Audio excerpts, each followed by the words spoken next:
Sikilizeni neno la Mungu kama lilivyoandikwa katika waraka wa kwanza wa Paulo mtume kwa Korinto sura 4 ya 15.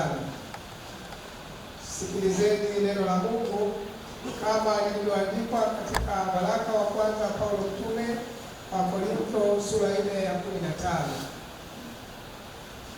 Waraka wa kwanza wa Paulo mtume kwa Korinto sura 4 ya 15.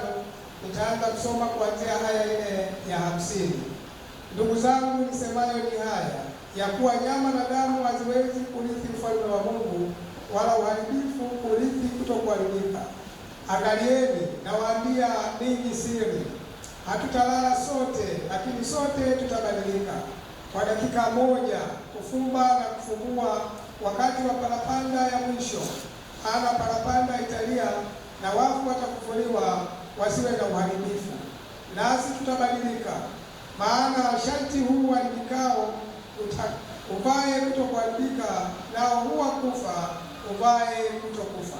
Basi huu uharibikao utakapovaa kutokuharibika, na huu wa kufa utakapovaa kutokufa, hapo ndipo litakapokuwa lile neno lililoandikwa, mauti imelezwa kwa kushinda. Wapi ewe mauti kushinda kwako? Wapi ewe mauti uchungu wako? Uchungu wa mauti ni dhambi, na nguvu ya dhambi ni torati. Lakini Mungu na ashukuriwe atupaye kushinda kwa Bwana wetu Yesu Kristo. Basi ndugu zangu wapendwa, mwimarike, msitikisike, mkazidi sana kutenda kazi ya Bwana siku zote, kwa kuwa mwajua ya kwamba taabu yenu sio bure katika Bwana. Ndilo neno la Bwana.